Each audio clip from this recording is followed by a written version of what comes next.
తెలంగాణలోని బొగ్గు సిరులను సింగరేణికే కేటాయింపు చేయాలని రాజ్భవన్ను ముట్టడించి అరెస్టుకు గురైన టీబీజీకేఎస్ నాయకులు, ఇతర కార్మిక సంఘాల నాయకులు కేంద్ర, రాష్ట్ర ప్రభుత్వాల సంయుక్త ఆధ్వర్యంలో చేపట్టిన తెలంగాణ రాష్ట్ర సింగరేణి బొగ్గు గనుల వేలం ప్రక్రియను వెంటనే ఉపసంహరించుకొని సింగరేణి గనులను సింగరేణికే కేటాయింపు చేసే విధంగా ప్రత్యేక చట్టం తీసుకురావాలని కోరుతూ టీబీజీకేఎస్ రాష్ట్ర అధ్యక్షులు మిర్యాల రాజిరెడ్డి, ప్రధాన కార్యదర్శి కాపు కృష్ణ, టీఆర్ఎస్ కేవీ అధ్యక్షులు రాంబాబు యాదవ్ సారథ్యంలో ఇతర కార్మిక సంఘాలకు కలుపుకొని హైదరాబాద్ రాజ్భవన్ను ముట్టడించారు.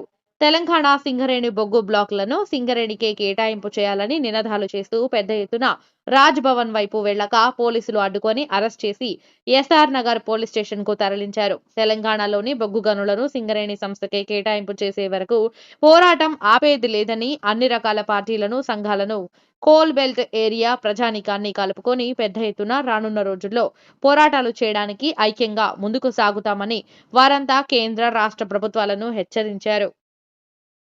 సంఘం జనరల్ సెక్రటరీ ఏదైతే ప్రైవేటీకరణకు వ్యతిరేకంగా కార్మికులందరూ ముక్తకంఠంతో ఏకమయ్యి ఈ ప్రైవేటీకరణను వ్యతిరేకించడం జరుగుతుంది. కేంద్ర ప్రభుత్వం, రాష్ట్ర ప్రభుత్వం ద్వంద్వ వైఖరి అవలంబిస్తూ కార్మికులను మభ్యపెట్టే ప్రయత్నం చేస్తూ కార్మికులకు కొట్టగొట్టాలని చూస్తున్నాయి.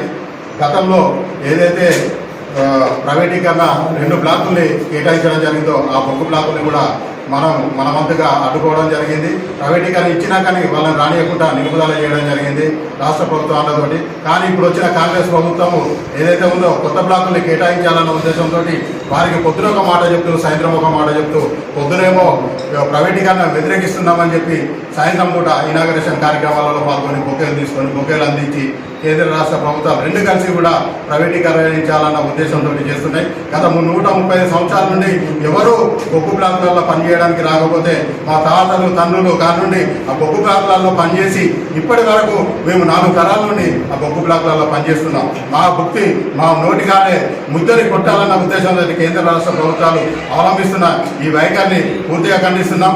కేంద్ర ప్రభుత్వం వెంటనే రాష్ట్ర ఏదైతే సింగరేణికి తెలంగాణలోని బొగ్గు బ్లాకుని సింగరేణికి కేటాయించి మా మీద ఆధారపడి బతుకున్న 40,000 మంది కార్మికులని, అలాగే ప్రైవేటు వాళ్ళని ప్రత్యక్షంగా, పరోక్షంగా లక్షల మంది కూడా మా మీద ఆధారపడి బతుకుతున్నారు. కాబట్టి వాళ్ళందరి ముక్తి కోసం ఈ రాష్ట్ర, కేంద్ర ప్రభుత్వాలన్నీ కూడా మాకు కేటాయించాలని, బొగ్గు బ్లాకుని సింగరేణికి కేటాయించాలని మేము డిమాండ్ చేస్తున్నాం.